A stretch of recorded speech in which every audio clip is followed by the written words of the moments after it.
Um, we are advocates for open spaces because a lot of our classroom learning is based on discussion. So we like to have the opportunity to share our ideas and to fully discuss our opinions.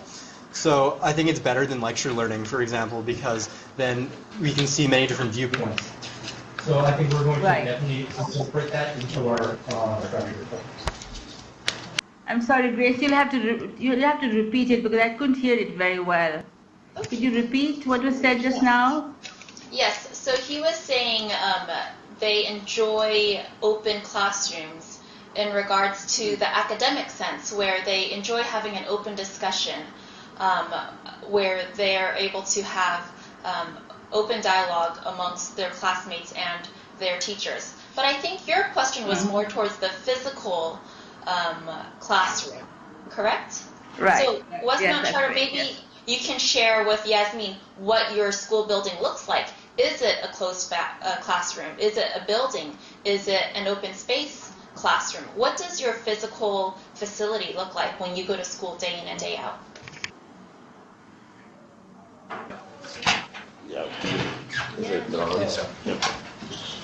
Well, our school is more like the traditional school because it's fairly old building.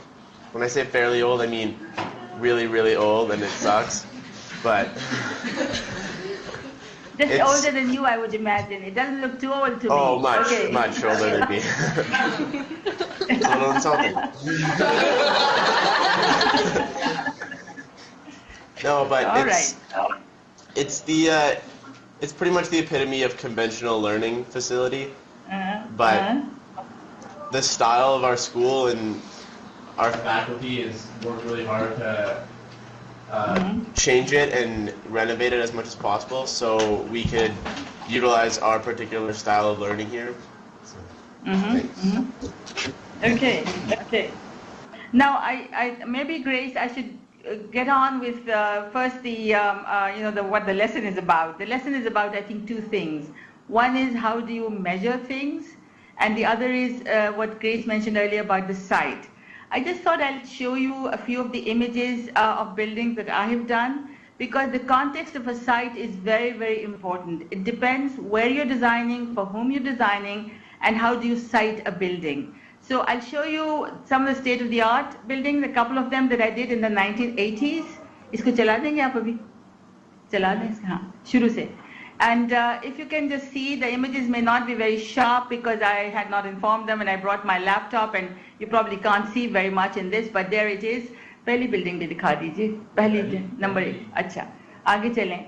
These are some of the buildings that were done for the corporate sector, because in a country like Pakistan, you have many different levels at which you work. So there's one level which is the corporate sector and high-end of society, and then there is of course the other part where people are disadvantaged, where they don't have very much.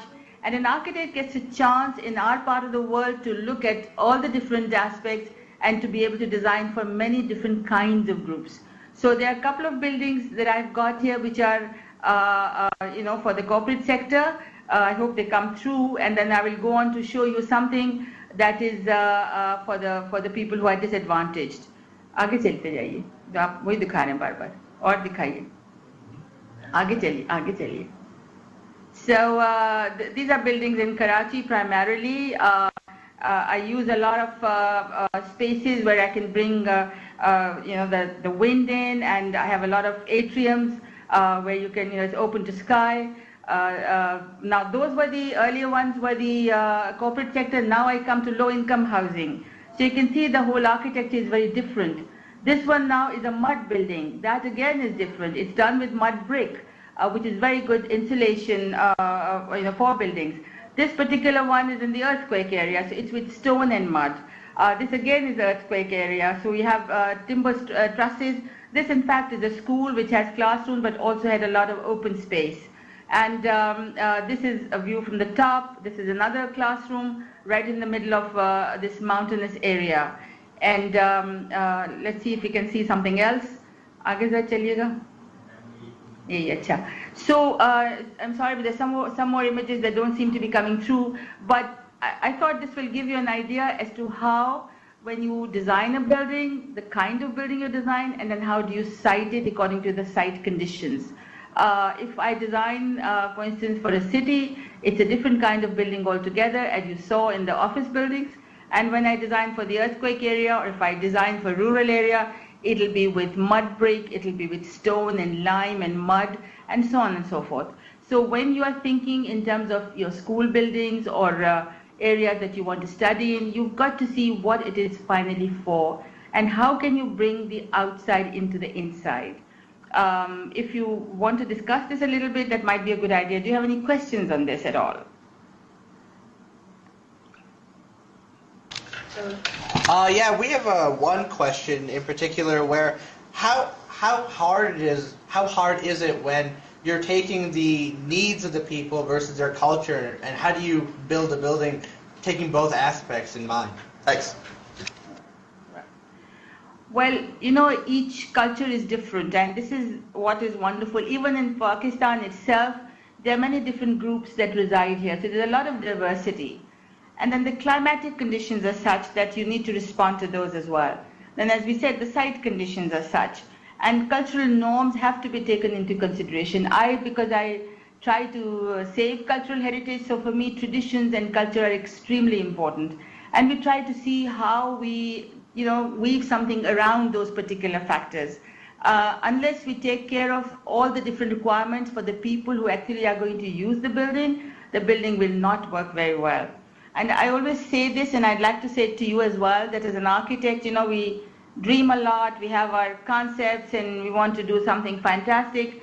But what is important is to know that you are not designing for the government or the person who pays your fee, but you design for the people who will eventually use those buildings. Now, if it's a school and if kids are going to use that particular building, you have to understand what their own understanding of that building would be, how they can best get the education that they need, and again, how much extracurricular activity they can carry on through spaces that you create either as courtyards or as open spaces along with the building itself. I don't know whether that answers your question. That was a terrific question.